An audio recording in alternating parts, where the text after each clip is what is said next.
स्वागत है आप सबका हमारे YouTube channel freedom fact study में। आज हम लोग पढ़ेंगे कक्षा 8 गणित अभ्यास 13B, ठीक है ना। वृत्त और चक्रीय चतुर्भुज भाग 1। इसमें हम लोग 13A पढ़ चुके हैं। उसमें हमने त्रिभुज के बारे में और वृत्त के बारे में बहुत सारी चीजें बताए थे। जो लोग नहीं देखे हैं वो जाकर के वहाँ पे वीडियो देख लेंगे, ठीक है ना। आज हम लोग चक्रीय चतुर्भुज और कुछ वृत्त के और भी मतलब जो थ्योरी है उसको हम लोग देखेंगे, ठीक है ना। जो भी मतलब इसके होंगे वो चीजें समझेंगे।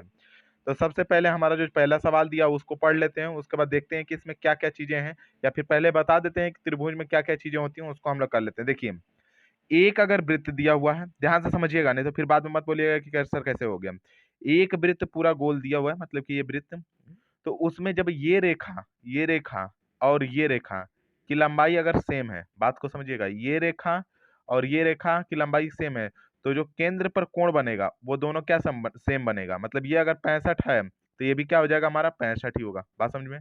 अगर ये और ये अगर कहीं भी लाइन खींचते हैं, अगर ये वाली रेखा और इधर वाली रेखा सेम है, तो इसका मतलब कि अगर 65 यहाँ बन रहा है तो यहाँ पे भी क्या बनेगा, 65 ही बनेगा। मतलब समझ में आ गया। अब देखिए, जब भी अगर ये रेखा अगर सेम है, मतलब कि जीवा जो भी है, जीवा की दूरी अगर केंद्र से अगर सेम है, तो चारों तरफ कोण जो बनेगा वो सम्मुख कोणों का भी कितना हो जाएगा, हमारा सेम होगा। बात समझ में आ गया। ये तो पहला नियम हो गया।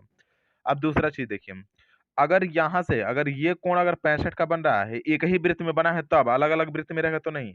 अगर एक ही वृत्त में बना है, अगर यहाँ 65 डिग्री का कोण बन रहा है, तो इसकी जो लंबाई होगी अगर इसकी भी 65 डिग्री है तो इसकी भी वही लंबाई होगी। मतलब कि रेखाओं की लंबाई भी कोण, अगर कोण बराबर है तो रेखाओं की लंबाई बराबर होगी, अगर रेखा की लंबाई बराबर है तो कोण भी क्या हो जाएंगे, बराबर हो जाएंगे। ये बात दिमाग में गांठ मान लीजिएगा, क्योंकि ये पूरा चैप्टर मतलब जो भी हम बताएंगे 13B ये इसी पर है। बात समझ में आ गया। अब देखिए, समझिएगा बात को। पार्श्व चित्र में 13.16 में ओ वृत्त का केंद्र है, ओ वृत्त का यहाँ पे केंद्र है।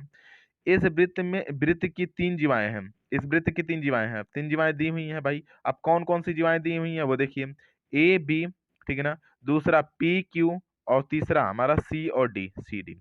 इस प्रकार खींची गई हैं कि यहाँ पे ए बी, जो ए बी बराबर किसके है, पी क्यू के बराबर है और सी डी के बराबर है। मतलब सारी रेखाएं जो जीवाएं हैं वो सारी की सारी बराबर हैं। ये सारी बराबर हैं, दिया हुआ है सवाल में, ठीक ना।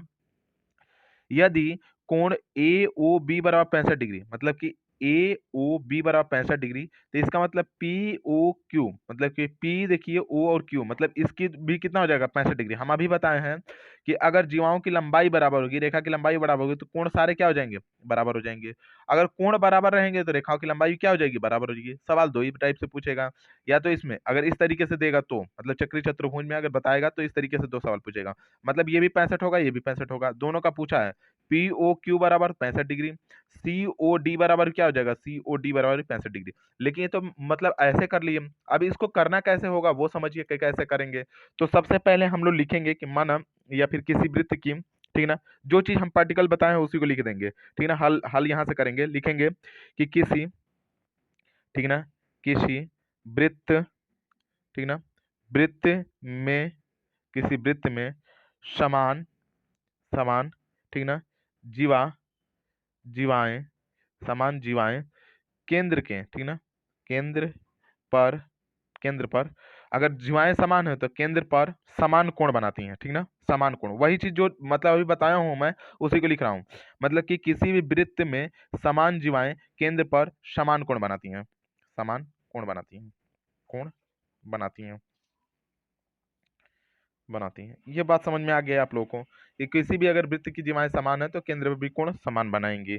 तो इसका मतलब अब देख लीजिए, जीवाएं जब समान मतलब कि कोण बनाएंगी, जीवाएं कौन कौन से है, जब दिया हुआ है, मतलब कि चूंकि यहाँ पे चूंकि ए बी बराबर यहाँ पे जगह पी और क्यू, और बराबर यहाँ पे सी और डी है, ठीक ना। ये इसलिए इसलिए इसलिए कोण यहाँ पे हो जाएगा हमारा ए ओ बी बराबर कोण यहाँ पे हो जाएगा कितना हमारा, पी ओ क्यू, और बराबर क्या हो जाएगा, कोण सी ओ डी, सी ओ डी हो जाएगा बराबर में।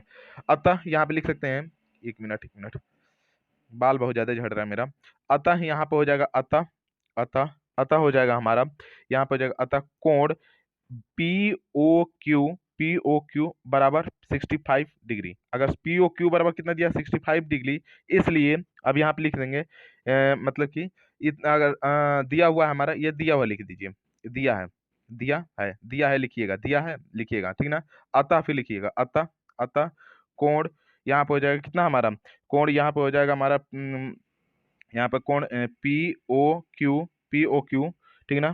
सॉरी, इसमें दिया ए ओ बी दिया है ना, ए ओ बी का लिखिएगा, ए ओ और बी का, ए ओ बी का दिया हुआ है, हम पी ओ क्यू का 65 लिख दिए थे, ए ओ बी बराबर 65 डिग्री दिया है, इसलिए ए पी ओ क्यू बराबर कोण, यहाँ पे हो जाएगा कितना हमारा सी ओ डी बराबर कोण कितना हो जाएगा हमारा ए ओ बी है। तो जब ये 65 है, इसका मतलब ये सारे कोण कितने हो जाएंगे हमारे बराबर, यहाँ पे हो जाएगा 65 डिग्री, मतलब ये सारे कोण कितने हो जाएंगे 65 के हो जाएंगे। यही इसका क्या हो जाएगा आंसर हो जाएगा। बात समझ में आ गया किस तरीके से, मैं तो सारा चीज समझा ही दिया था, बस आप लोगों को देखना था इस सवाल में कि कैसे इसको करना था, ठीक है ना। तो 65 डिग्री कैसे आया, समझ में आया आप लोगों को, तो इसको आराम से इसी तरीके से कर लीजिएगा। अब हम लोग चलते हैं इसके दूसरे सवाल को, देखते हैं कि दूसरा सवाल है कैसे। दूसरा सवाल हमारा दिया हुआ है कि पार्श्व चित्र में 13 यहाँ पे हो जाएगा 1/7 में, ठीक है ना।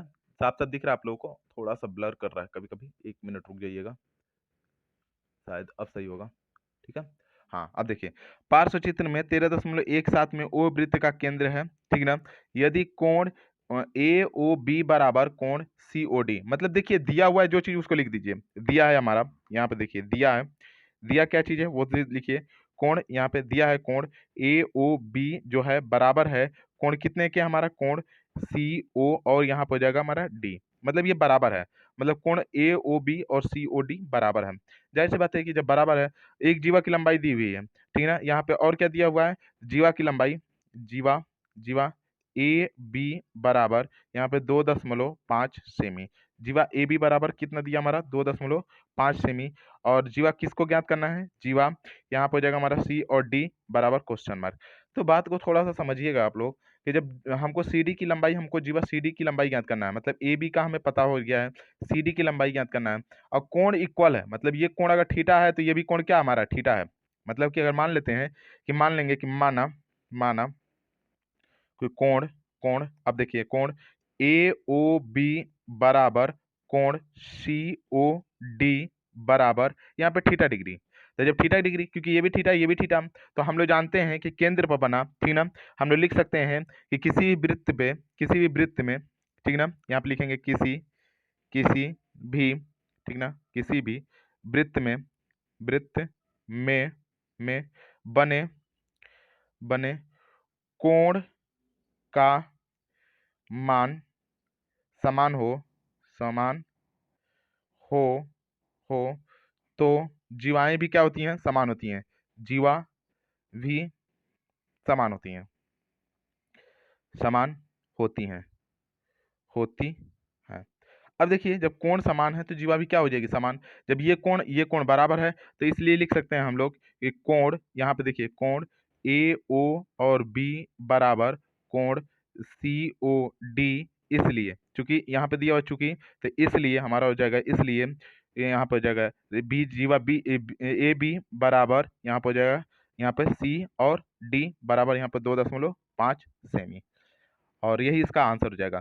कैसे निकल रहा है ये आपको समझ में आ जा रहा है, तो इस तरीके से इसको निकाल लेना है। अतः लिख सकते हैं कि अतः अतः अतः ए बी मतलब कि सी डी बराबर, अतः सी और डी बराबर 2.5 सेमी, ऐसे लिख सकते हैं। नीचे में आप आराम से, कोई दिक्कत नहीं है, यहाँ पे आंसर ना लिखना चाहे तो यहाँ पे इसलिए दिखा के यहाँ पे लिख सकते हैं, ये हो जाएगा इसका आंसर, ठीक है। तो इस तरीके से इसको आपको करना था।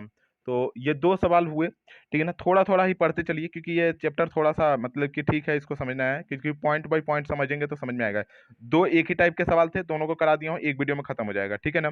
जैसे कि पहले वाला सवाल में फिर से मैं रिपीट कर दे रहा हूँ, जो पढ़ाया हूँ उसको रिपीट कर दे रहा हूँ। देखिए, पहला रिपीट कर देते हैं। देखिए, यहाँ पे दिया हुआ हमारा क्या चीज, पहला वाला दिया हुआ था, तो हम लोग बताए हैं कि ए और बी, ठीक ना, रेखा है जो कि बराबर है। यहाँ पे दिया हुआ है, देखिए ए बी पी क्यू और सी डी इस प्रकार खींचे गए हैं कि ए बी पी क्यू और सी डी दोनों आपस में क्या है, सब बराबर हैं। तो हमने बताया था कि जब रेखाएं बराबर होंगी तो कोण भी क्या हो जाएंगे, आपस में तीनों के बराबर होंगे, कोण भी आपस में क्या हो जाएंगे, बराबर होंगे। तो यहाँ पे एक कोण का मान दे चुका था, कोण ए ओ बी बराबर दिया था, ए ओ बी बराबर 65 डिग्री दिया है, इसलिए पी ओ क्यू मतलब कि पी ओ क्यू बराबर क्या हो जाएगा 65, और यहाँ पे हो जाएगा सी ओ डी बराबर भी क्या हो जाएगा हमारा 65, क्योंकि जब रेखाएं समान है तो कोण भी बना हुआ क्या हो जाएगा, समान। अगर देखिए कोण अगर समान रहेंगे, अगर कोण इसके समान दिए, मतलब रेखाएं क्या हो जाएंगी, समान हो जाएंगी। बात समझ में आ गया।